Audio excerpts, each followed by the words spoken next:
So let's look at what we want to cover in this particular session today, right? So the first one is an exercise on the roadmap that we had, session that we had about a week and a half back. So to define what your roadmap should be and how it should look, and especially given that all of you are actually startups, which means that you don't have an existing roadmap to build upon. What I did was I actually selected some questions that will help you to start thinking towards building a roadmap and defining what your roadmap should be, which is one of the key documents that you have to submit along with all the other sort of corporate information when you're going for funding. So from top to bottom, let's go there and see what we're trying to say, right? So the first is, we need to define the problem that you're solving in one concise statement, like less than 20 words. Now, this is, easier said than done, because what we need to do here is to look at the problem that you are trying to solve.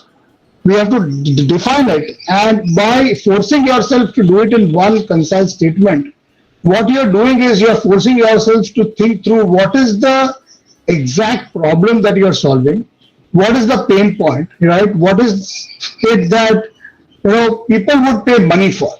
So the first thing that we need to really do is to define the problem in one concise statement.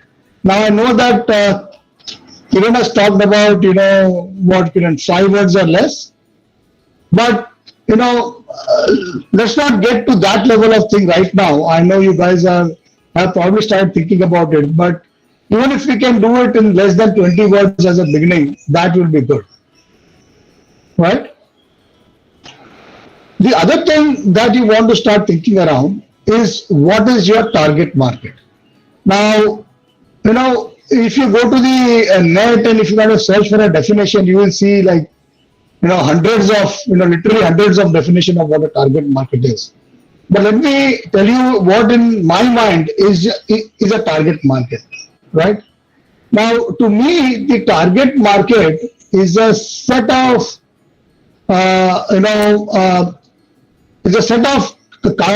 customers or prospects that you have to whom you can sell your product, who reference each other or who go to very similar trade shows and conferences and other things, right? Where people with similar solutions actually get together. So that is a target market. A target market is a set of customers or prospects who sort of talk to each other, who have kind of similar kind of problems, and that's your target market. Now, your target market could be individuals, it could be small companies, it could be large companies, it could be governments, it could be a lot of different things. But I want to see one target market that you are attacking first, because unless you focus on one market, your product will never become, you can never excel. Some people say, oh, I can do this for the financial market, at the same time for legal market, I can do this. My product also fits into healthcare. But what you need to do is you need to focus on one target market, excel in that one target market. And once you excel in that target market, then you can start looking at an adjacent market where your product can solve problems. Do not try to target multiple markets at the same time. So as a roadmap exercise, the next thing you really want to do is to figure out what your target market is. The next thing that you need to think about after you have thought through these two things that we just talked about, right, is that why is your solution compelling to your target market? See, anybody who has a problem is solving it in one way or the other. Okay, if you're telling me that nobody has thought of a solution to this problem, then there is something wrong in your thinking, or it is possible that people don't even know they have a problem. Now that can happen, and there are cases that I can cite where you come up with a brand new solution for a brand new problem that nobody was ever aware. But in most cases, in 99.95% of the cases, your target market is already solving the problem in some other way. And what you need to do is to think about this yourself and say, why should your target market look at your product, right? What are the compelling reasons? You could be doing it much cheaper. You could be doing it much faster. You could be doing it in a much more, much better way. So what are these three reasons? Three reasons that compel your target market to look at you as a vendor when they are looking at a solution for the problems. Okay. Now, once you know why your target market is looking at your product as a solution, the next things that you need to sort of think through is, who are your three biggest competitors? And again, if you think there is no competition, then there is something, you have to kind of think long and hard, because there will be somebody who will be solving that problem in some other way. Okay. So it cannot be that you don't have a competitor at all.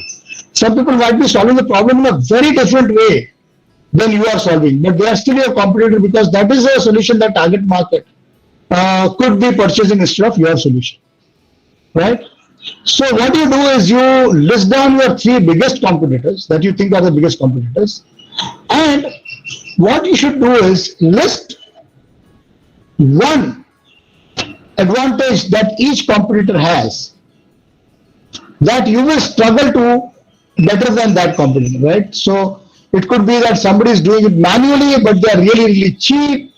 Or, you can say somebody is really expensive, but their solution is completely automated. There could be different ways in which your competitors are better than you, right? So you need to think hard about, if you think that this particular competitor is one of your biggest competitors, then what benefit that competitor provide that you will struggle to provide. And next is to list three attributes of your solution that each of these three competitors will find difficult to better. So not only you look at why those guys could be better than you, but you also start thinking about why you are better than those guys. And this is always a balancing game, right? People will be good at some place, they'll be good at some other place, somebody will be good at some other place. So you have to think through all of these angles and make sure that you understand, who your three biggest competitors are and why they are better than you at certain places and why you are better than them in certain places. Now, why are you doing this, right? You are doing this so that you know where you will be lacking, what are the things that your target market will probably need from you, which other solution providers are providing, which you are not providing right now, right? This is the first step, where you start putting down some features, some items that will start building up on your roadmap. So the next thing that you need to also look at is who will buy your product. Now by buy, I mean you should actually think about people who are going to pay money for your product. There will be initial deployments where you are not taking any money. They are like pilot deployments, trials and all of that. But take that out, right? List the first three customers that you think if you approach them with a solution, well-defined solution, they will pay money for that particular solution, right? And then, ask yourself, have you presented your solution to this to these customers? And so it is possible that you are at a stage where you have not presented this solution yet. But if you have presented your solution to these customers, right? What were the first three things that they liked about your solution? They said and said, yeah, I like this. This is better than what I'm doing today, right? What are these three things that they said that they like about your solution, right? And for each of these customers, you need to identify three things that they said, oh, by the way, how do you do this? Oh, you're not able to do this, I needed this. So we need to be very sort of candid about figuring out what are the three things that they like. So you will totally get, if you are lucky, you will get 9 things, unless they have sort of, overlapping considerations. 9 things that they like and 9 things there where you're falling short. So this will again help you to sort of start establishing your roadmap. The next one that you should now start thinking is that, does your solution require specialized installation or deployment? So for example, in the last session, we talked about the sort of BLE beacons and, navigating through a map using the BLE beacons. Now that requires some specialized installation. You have to figure out where to install these beacons. You have to, physically install those beacons. If those beacons are battery powered, then yes, but if they're not, then how do you power them? You will have to probably install a map inside an app. So there is both hardware and software deployment related things that you need to do. And, if this is something specialized which only you can do, then obviously you can't really grow really fast. Because if you have to go everywhere to install, how do you do multiple sales at the same time, right? So think about this very carefully, because this is one place where I find a lot of people fail. They actually don't realize that the product that they have built requires specialized installation or deployment or startup activity to be done before the solution can be utilized. And then start thinking about 3 ways that you can automate this particular deployment, right? So can you import, let's say, a CAD file, and that becomes your map on your app? Is that possible? If that is possible, great. If it is not possible, then is there some other way to do it, right? How do you figure out where to install your beacons? And again, I'm actually picking up on that particular thing because we talked about it last time. So don't feel bad about picking on you guys, but the fact is that there are so many specialized things that you have to do that you need to find ways to automate these, otherwise you will not be able to scale. Okay. Then think about elements of a solution that cannot be changed once the installation is done, right? So because what will happen is that if you have to kind of keep changing, then that actually slows down in your future sales.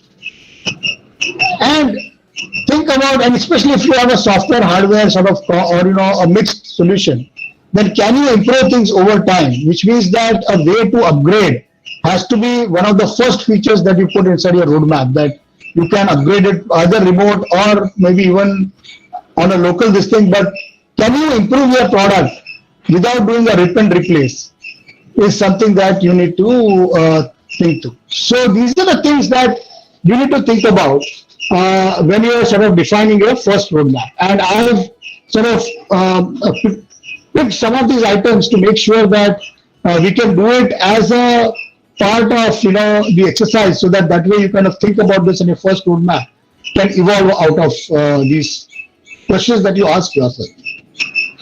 And as I said, Lohit would have shared with you a Google form where you can start filling this up. So that's one place we can do this. And then, as I said, if we all have some time, maybe we can sort of look at 1 or 2 of these projects and kind of do this in an interactive basis, if you may.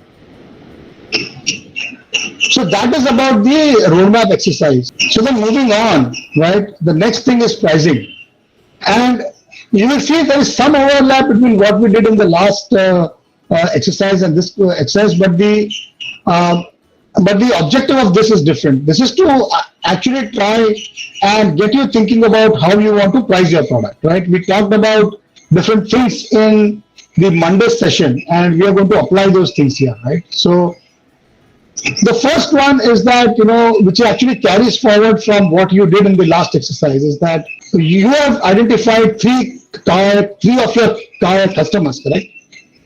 And the problem that, the solution that they already have to this problem, right? You know that because you would have talked to these 3 customers. If anyone of you have not done that, I think you should do it very, very soon. Because unless you do this, it is going to be very difficult for you to price your product. So the 3 of the customers that we identified in the previous exercise, right? And whatever existing solution they have to the problem, you have to think about what does it cost for them to use this existing solution, not your solution, the one they're using once they're using right now. What is the cost of its initial setup, and what is its cost on an operational basis? So it might cost, let's say, 5 lakh rupees to install, and then it takes, let's say, manpower, or it takes money, like on a year-on-year basis, how much they need to kind of keep investing to have that solution. So think about that, and make sure you understand all the aspects of the costs that are involved, right? Then you also think about what is the manpower required, because sometimes people might be solving those problems manually. They might be hiring people, they might have some people sort of do it manually. And sometimes you require skilled manpower, which is very expensive, hard to replace kind of manpower. And sometimes you need unskilled manpower. So identify what manpower is required to solve the problem in the existing way. Okay? And is the manpower requirement one time or recurring, right? So if you have something that is seasonal, then you probably need, like, let's say if you're doing some sort of exotic farming, for example, then you need only people, like, let's say for a week every 2 months when your crop is sort of ready to be harvested. So that is a recurring kind of manpower. Or that could be one-time manpower where somebody comes, sets something up, and then it's done, and you kind of continue to use it yourself. So think about what kind of manpower requirement is there. Now, this is important because as you look at the advantage that you bring to the table, right? Manpower is something which is considered to be really cheap in India. But let me tell you that if you need skilled manpower, or if you need manpower at specific periods of time, it becomes very, very difficult to continue to operate such a sort of solution. So please keep that in mind and think about this. This sort of costs and manpower requirements for each of your existing customers, right? And now that you have this, right, start thinking about how does your product, become an advantage over what they're doing right now. So one is, what is the cost benefit? Is there a cost benefit? Because this is something that is very easy to explain. It's very easy to quantify. These are numbers, right? So one number is lower or greater than the other number. There is no subjectivity in this, right? This is one of the very objective things that you can measure. So what is the one-time cost and what is the recurring cost advantage that the customer will have if they bring in your product, right?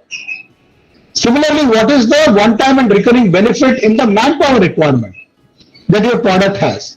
Now, this is also, quite quantifiable, reasonably objective thing that you can come up with. And then comes the subjective items in terms of what is the efficiency increase when they use your product, and is your product more efficient? Is the efficacy of your product better than what they are doing right now, right? These are the two very key important things that you need to think about. And at times, these are not easy to quantify.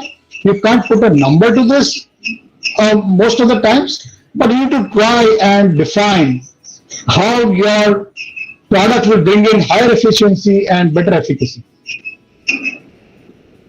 Okay? So moving on, right? So now you take a look at the 3 competitors that you have identified already and list down that where do they stand on these parameters, that is cost, manpower, and efficacy and efficiency. Where does the 3 competitors that you have identified in the previous exercise, where do they stand? And you should now be able to create like a spreadsheet where you can put all of these things together, side by side, and take a look at that. Okay? And then, we talked about pricing principles, which is cost pricing or value pricing. And you have to think about what you are going to use in your product. And this is something that, is, very, what do you call it? There is no rule or there is no answer right or wrong towards this. You just need to justify to yourself why you want to use the cost, the pricing principle that you want to use. And then what is going to be your pricing strategy? Now these are hand in hand, right? Remember we talked about value pricing, etc. is required if you're going to do top of the line or if you're going to do dynamic pricing, right?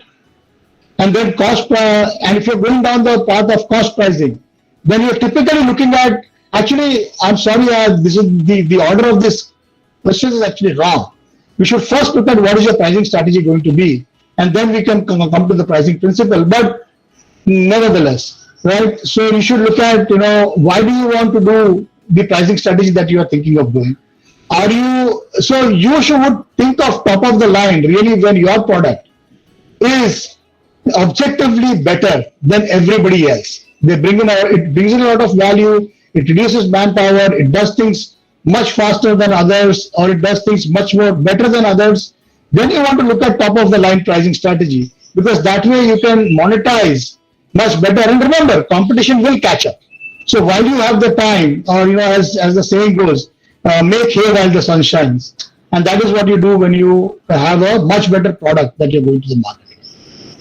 And then when you want to do penetrative pricing, right, you have to think about, is the market already mature? Are there already players in this market who have already solidified their position in the market? Then you have to go to with penetrative strategies, because you want to kind of gather a huge chunk of the market yourself, because the market is already saturated. Now, if the market is market is already sort of mature, but not saturated, then you just want a piece of the pie of the market. You don't really want to disrupt the existing player, because that costs money. It needs a lot of effort. There is a possibility of you failing because you did extensively aggressive pricing. So then you want to just play the market game. And if you want to do market pricing strategy, then again you will have to look at cost basis to do that. And then dynamic pricing also requires value pricing. So this is something that you need to think about yourself, and then actually write down why you think that is the best strategy for you. Because I know a lot of people who have these things in their heads and they don't write it down. They think they know it, but when it comes time to pitch, when the investors will ask you, why are you doing it like this? Sometimes you blank out and then you don't have the answers, or your answers become so unwieldy and long that people lose interest in what you're saying. And then your pricing format really depends upon the kind of solution that you are providing, right? It could be a one-time pricing, it could be subscription or mixed pricing, right? And you have to determine why you want to do the pricing that way. And again, once again, write it down. When you write it down, you will realize that you start thinking about things that you did not realize earlier. And I think this is something that you should all start doing.